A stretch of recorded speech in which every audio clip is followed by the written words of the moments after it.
com base em ideias platônicas, vocês já sabem aí o significado disso. Ok? Então esse é o famoso Orígenes de Alexandria. Quem é esse cara? Não, está escrito aí, ó. Escrito morto, vivo.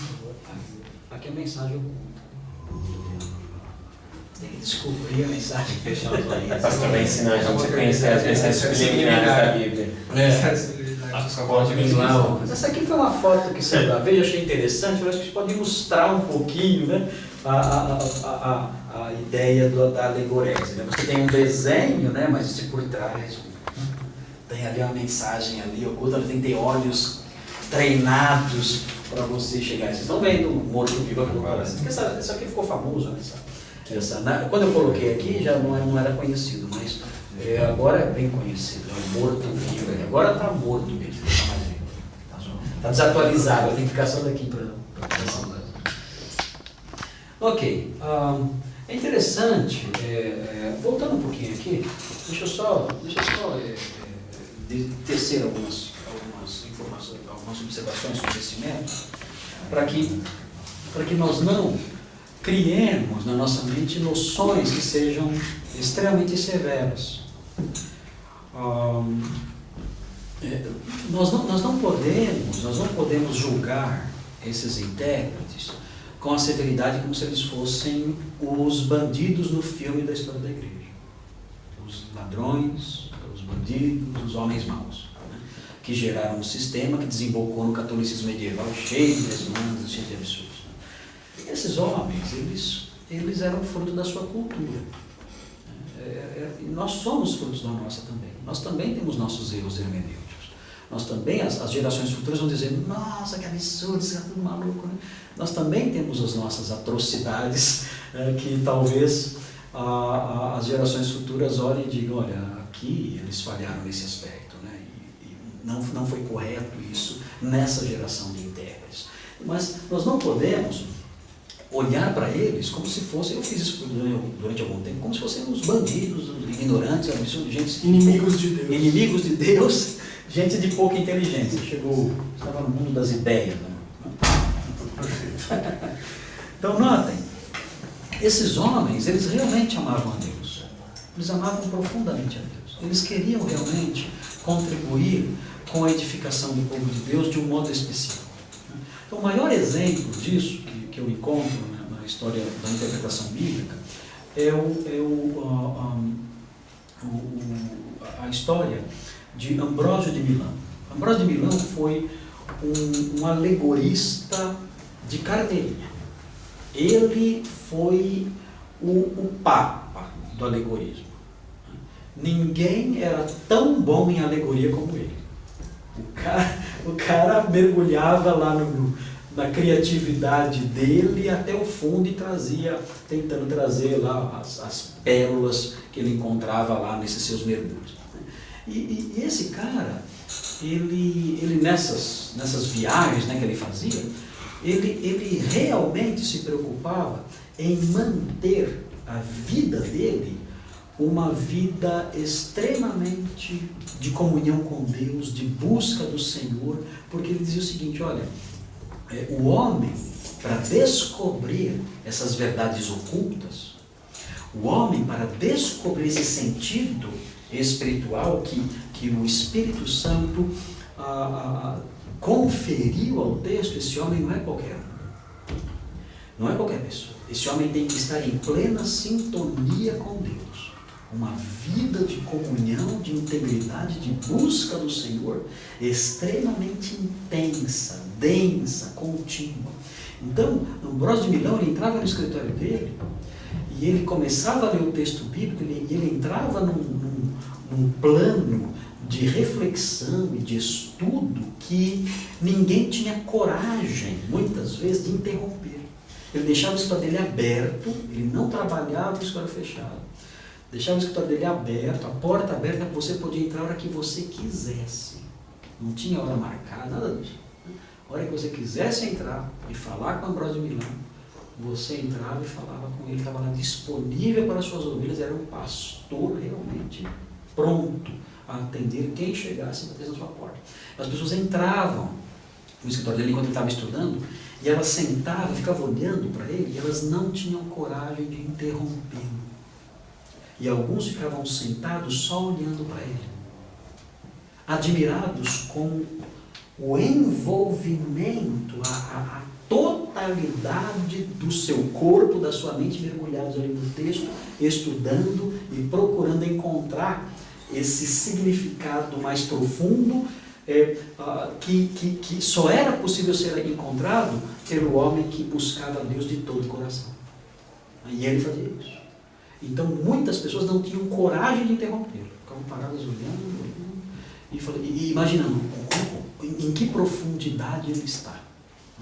Eu não vou tirar ele disso. Eu não vou tirar ele desse momento. Olha como ele está concentrado no seu trabalho.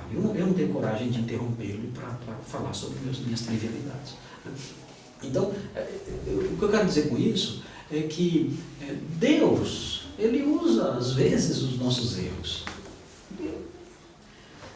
Deus é misericordioso. Deus é misericordioso. Ele tem piedade de nós. Ele conhece o nosso coração. Eu nunca vou chegar no autógrafo e reproduzir exatamente o que Moisés. Eu não vou chegar nisso. Só Deus sabe, ao longo desses anos todos aí, eu, pastor Thomas, mesmo vocês que eventualmente ensinam e pregam, só Deus sabe as coisas que nós deixamos passar ou as coisas que nós dissemos e que não era bem aquilo. Mas Deus é misericordioso e usa o seu povo, usa os seus homens. E Ambrósio de Milão foi o homem que Deus usou para a conversão de Santo Agostinho. Foi ele quem batizou Santo Agostinho. Aliás, Santo Agostinho veio para a igreja dele por causa da alegoria. Exatamente. Ele achava os textos bíblicos muito crus e feios. Quando ele viu a exposição de Ambrósio, ele falou: o que é isso? E ele, que era professor de retórica, usava a alegoria como recurso. Ele foi lá admirando. Virou o fã número 1 de Ambrósio de Milão, que era o maior alegorista da história, do seu tempo e da história. Ele ficou tão admirado em ver a habilidade dele de retórica e de encontrar no texto aplicações e sentidos que ele não conseguia ver, que ele começou a frequentar a igreja, não porque gostava do cristianismo, mas porque gostava da retórica. E aí, parte do interesse profissional. Profissional. Ele era professor dessa área. E morava em Milão, então eu vou lá. E no final houve tudo que vocês sabem, a conversão dele. Mas então, por favor, não desenvolvam essa mentalidade animosa, de animosidade contra as pessoas. Não eram bandidos, não, eram homens que Deus usou esses homens. Deus usou para trazer o cristianismo até nós, no formato que ele tem hoje. Temos que tomar cuidado, para não sermos severos demais com os intérpretes e seus erros por aí afora. Muito bem. Agora aqui nós temos João Crisóstomo. Na realidade, o nome dele não é Crisóstomo. Isso aqui é um apelido. Estoma significa boca. Cristos significa ouro. É o boca de ouro. Não é porque ele tinha obturações de ouro, mas é porque ele era muito eloquente. João Crisóstomo era um homem muito eloquente. Ele, quando ele pregava, era fantástico. As pregações de Crisóstomo são fantásticas. Algum tempo atrás, eu coloquei aqui, talvez há muitos anos atrás, eu coloquei aqui na igreja um sermão dele, para o pessoal pegar lá na entrada. Só ouvir. Sermão contra os espetáculos de João Crisóstomo, que é um sermão que ele prega quando em Istambul, em Constantinopla, os cristãos se envolveram em festas pagãs e foram dias de imoralidade, uma tragédia terrível. No domingo ele foi pregar. Ele pregou o sermão contra os espetáculos, então eu escrevi esse sermão, transcrevi e deixei lá na entrada para os membros pegarem. O pessoal lê, é um sermão fantástico dele sobre os cristãos e o modo errado como eles se comportaram nas festas. E ele dizia: da minha casa eu escutava os gritos de vocês, e eu detectava a voz de cada um de vocês, enquanto eu escutava os gritos no meio da bagunça. E no final ele termina dizendo, olha, vocês fizeram o que vocês fizeram porque vocês não sabem quem vocês são. E eu vou dizer quem vocês são. Ele pega o texto de Paulo que diz que tudo é vosso. E vós de Cristo e Cristo de Deus. Ele fala assim, tudo é de vocês. Vocês não conhecem a dignidade que vocês têm. E aí ele começa a usar a sua capacidade retórica para dizer, por vocês as flores crescem, por vocês os ventos sopram, por vocês os rios correm. E ele vai narrando. É fantástico ali. Tudo é de vocês. E vocês não reconhecem a grandeza de vocês. E por não reconhecer a grandeza de vocês, vocês fizeram o que fizeram. Aí ele fala, estou vendo lágrimas agora em vocês. Os outros chorando na igreja, né? E essas lágrimas são pérolas que estão sendo oferecidas a Deus, sacrifícios de arrependimento oferecidos a Deus agora.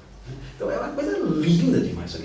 Esse cara, meu Deus, esse cara foi um gênio fantástico. Né? Eu leio essas coisas, eu fico fora do ar, né? Viajo por outras galáxias, né, com essas coisas. Porque é extraordinário.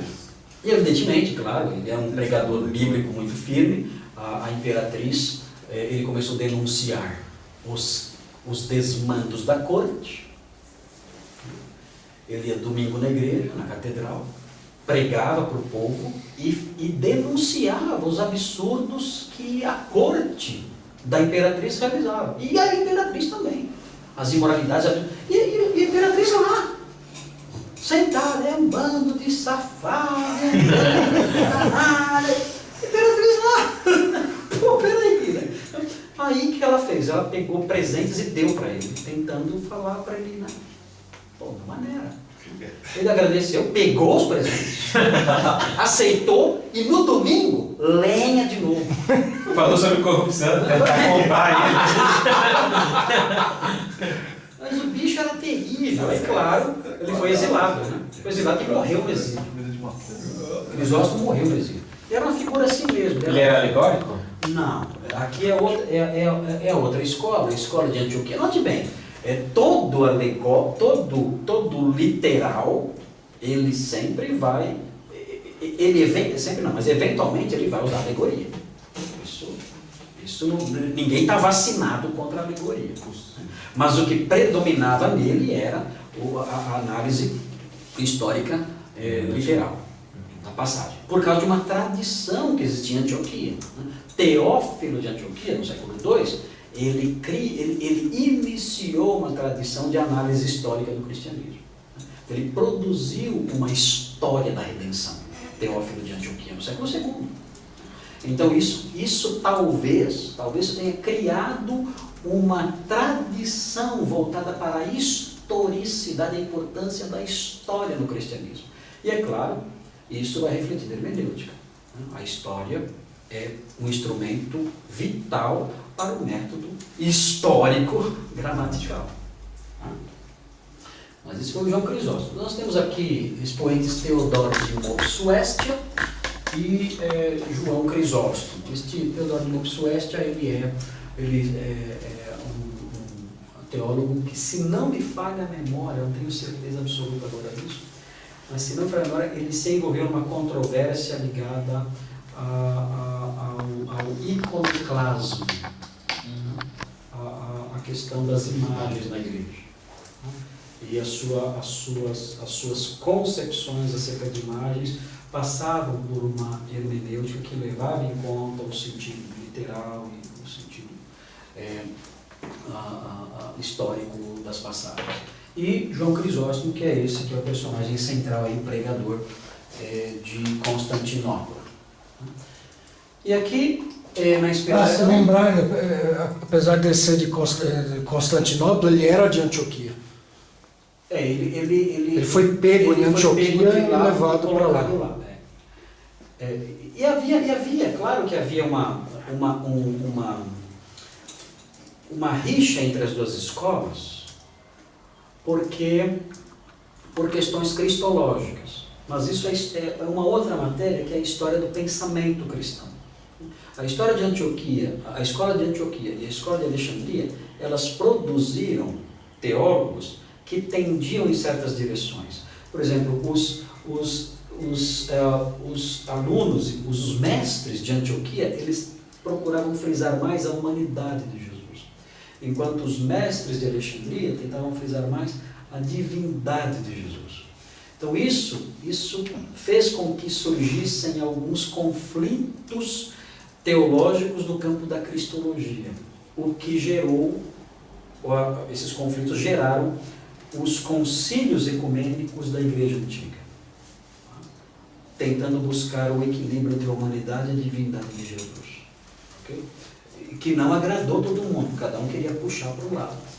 Okay? Então essas escolas elas eram escolas rivais. Então, um representante de Antioquia na corte do imperador deixava qualquer mestre de Antioquia irritado. Né? Porque, é claro... De Alexandria. De Alexandria irritado. Porque, é claro, esse homem teria uma influência maior sobre o imperador. Que mandava na igreja, de certo modo. Se o imperador dissesse isso é heresia, quem ia ser perseguido? O partido oposto. Então isso incomodava bastante, havia muita política nessas questões, até por uma questão de sobrevivência. Não quero perder meu posto, não quero perder minha vida, não quero ter que sair correndo daqui. Ok.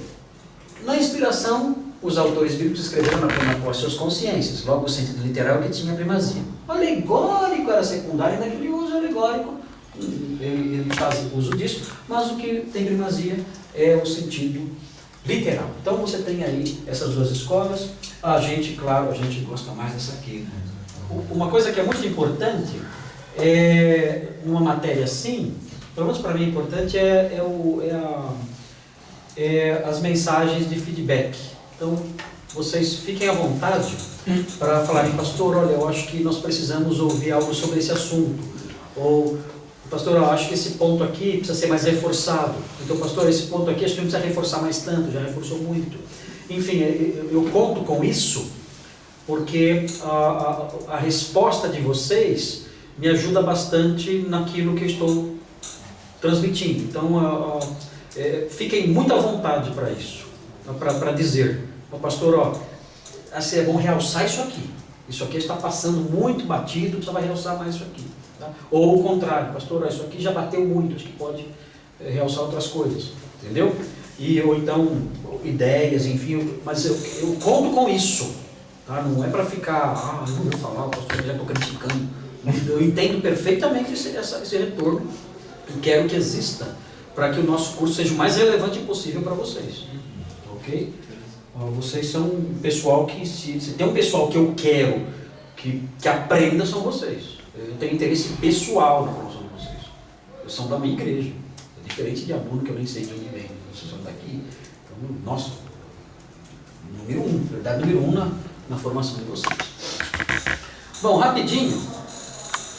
Na Idade Média, você vê aqui um monge beneditino copiando textos. Copista?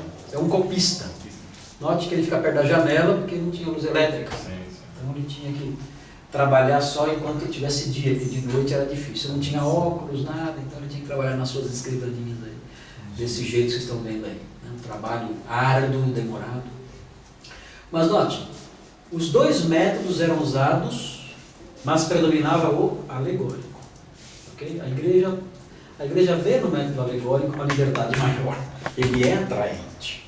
Ele é atraente porque eu tenho licença para desdizer algumas coisas. Quando esse método cai no colo, cai nas mãos da pessoa mal intencionada, tudo é festa. A pessoa faz o que ela quer. E isso aconteceu. Assim a Bíblia é interpretada em pelo menos dois sentidos. Ok? O literal e o método, o sentido dourado, que é o método, que é o sentido escondido. O catolicismo medieval dava à Bíblia um sentido quádruplo. Aí você tem o histórico literal, que nunca é jogado fora, como eu já disse. O alegórico, que chama a fé. O moral, que rege a conduta. E o anagógico, que fala sobre o destino final. Ok? Então, essa era a busca do cavar, passava por isso. O nome principal da Idade Média é Tomás de Aquino. Interessante, Tomás de Aquino ele dava ênfase no sentido literal. Tomás de Aquino é até meio calvinista. Esse cara aqui era muito bíblico, esse homem aqui. E ele tem assim afirmações, asserções que ele faz, que mostra um crente mesmo, e um crente de uma teologia bem próxima da teologia evangélica ou teologia reformada mesmo. Interessante ver isso em Tomás de Aquino. Claro que tem coisas também que não dá para aceitar. Agora, esse aqui é o problema principal, você vê aqui embaixo. A igreja leia-se, o clero, isso é igreja. Para a Idade Média, igreja é o clero. Não tem o conceito de a igreja como sendo o povo. A igreja, o clero, era detentora exclusiva da autoridade de interpretar. E com isso eu tenho um mecanismo de controle. A alfabetização e a Bíblia na mão do povo é perigoso para mim. Mas é perigoso para qualquer pastor. Quando o pastor instrui a igreja, prepare-se para se policiar. Queime-se a Bíblia. O pastor que ensina a igreja, ele está criando pessoas que vão avaliá-lo. Então alguns pastores e líderes acham melhor, né? Deixa o povo na ignorância, porque um cara que sabe muito vai me criar problemas, vai me questionar, eu não vou saber responder, eu vou me ver diante de dificuldades, então é bom que as pessoas fiquem na ignorância. Então, vamos dar aguinha com açúcar e deixa eles assim. Então, acontece isso em qualquer esfera. E não era diferente da Idade Média. Mantenha o povo na ignorância. Acredite por quê? Porque eu sou a igreja e eu falei. Eu sou o padre, eu falei, acredite, é assim. Ah, é assim, é assim. Ah, mas não pode ser assim. Quieto, eu falei que é assim, eu sou a igreja, você tem que aceitar. É isso que eu falei. É nessa época que a Bíblia era em latim, que eles liam. Sim. A Bíblia em latim sempre existiu, não é só nessa época. Já existia antes de Jerônimo ter traduzido a Vulgata. Sempre existiu. Mas nessa época aqui não se dava importância para o grego e para o hebraico. A importância era para a Vulgata, inclusive atribuindo à Vulgata até um valor de livro inspirado. Sim. A Vulgata de São Jerônimo. Como se fosse a original mesmo. Como se fosse original. Então, a Vulgata aqui é o texto usado. Porque há um distanciamento nessa época, desde 1054, há um distanciamento entre a igreja de fala latina e a igreja de fala grega. É de um cisma de 1054. Então, a Idade Média, ela transcorre, né, grande parte dela, transcorre nesse distanciamento. Já tinha um distanciamento do século V, por causa do Sínodo de Toledo. Porque a igreja latina, ela inseriu uma cláusula no credo niceno-constantinopolitano. Ela inseriu a cláusula filioque, significa edofilho. Contra ou a revelia, né, ou desconsiderando qualquer opinião da igreja oriental. E aí já Da procedência do Espírito? Não, sim, filioque significa edofilho quando fala da procedência do Espírito. O Espírito Santo procede do Pai, e aí vem filioque. Eles colocaram filioque lá. E aí a coisa começou o rompimento ali, começou um distanciamento ali. E em 1054 houve uma multa excomunhal. Então, as igrejas estavam separadas. Então, por causa disso, a igreja latina, ela teve um distanciamento deles de fala grega. Então, aí essa ênfase muito grande, inclusive na própria Vulgata latina. Então, isso aqui é o que vai dominar o cenário. Né? Uma igreja detentora exclusiva da autoridade de interpretar. Bíblia na mão do povo é perigoso. Né? Isso acontece ainda hoje, infelizmente. Nós vemos pessoas se convertem, começam a estudar a Bíblia, chega para o pastor, isso já vi várias vezes. No meu ministério, vocês verão, já tem visto também, os que procuram a gente, dizendo, pastor, eu me converti em tal igreja.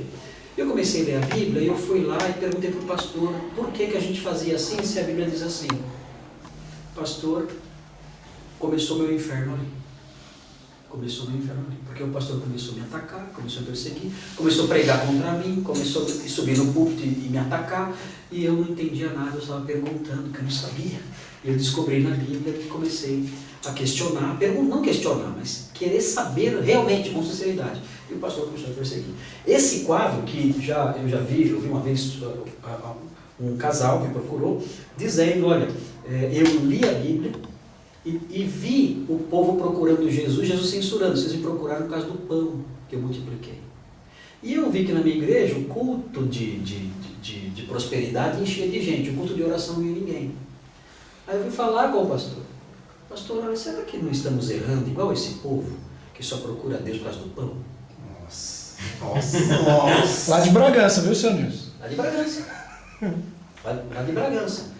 Vieram me procurar e falaram isso. E o pastor falou assim, você está duvidando do poder do Espírito Santo? Nossa, o quê? Que eu? Eu sou a última pessoa no mundo que vou duvidar. Eu estou com uma preocupação real com a minha igreja. É real, eu estou perguntando para o Senhor se não está acontecendo isso. Você está questionando, você está com o demônio do questionamento, você está com o espírito do...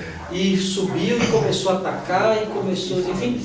Esse casal simplesmente estava lendo a Escritura. E então, peraí, tem um probleminha aqui.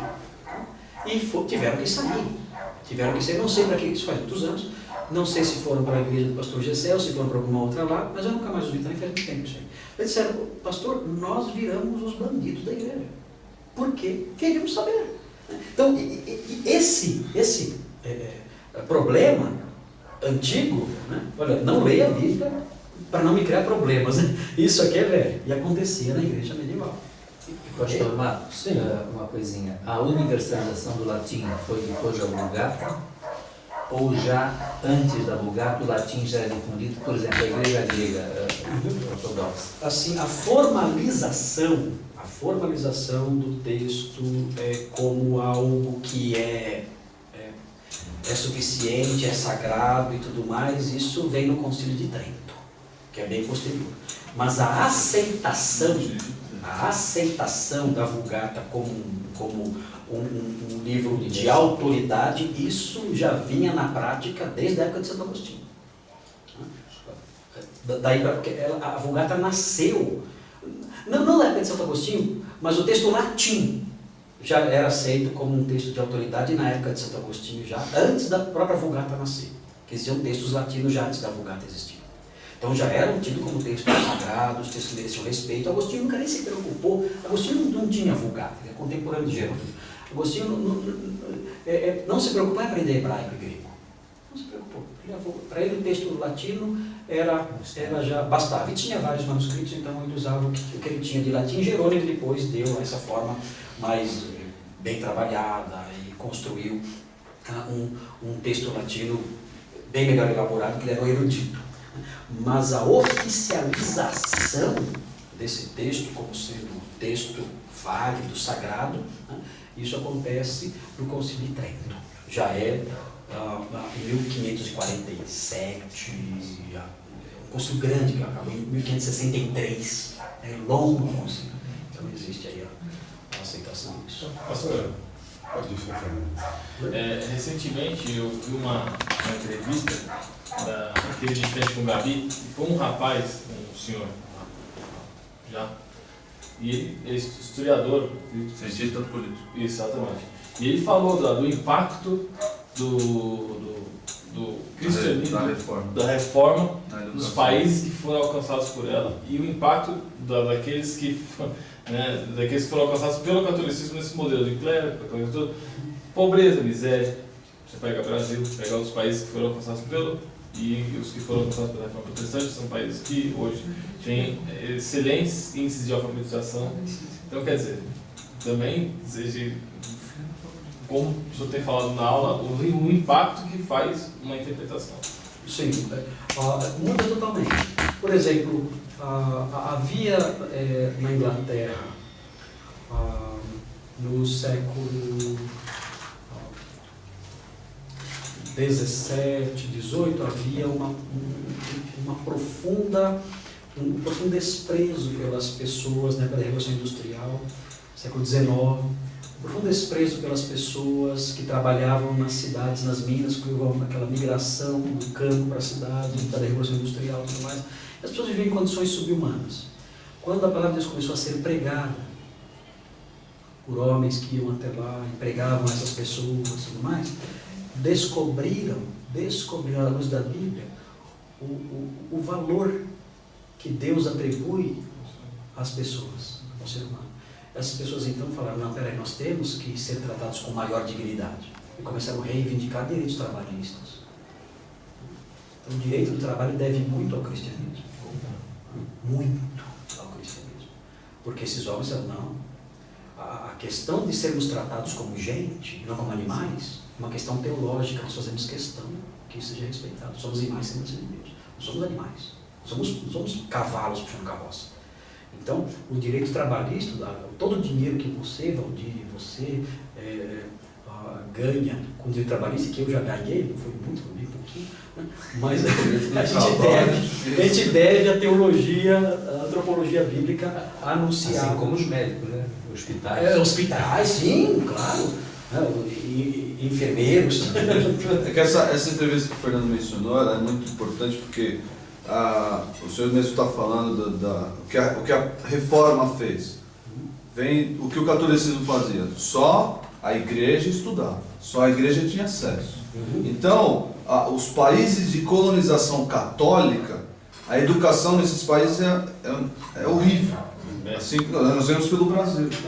Já os países de colonização de forte impacto protestante, onde, na época da reforma, vamos traduzir a Bíblia, o pessoal precisa ler a Bíblia.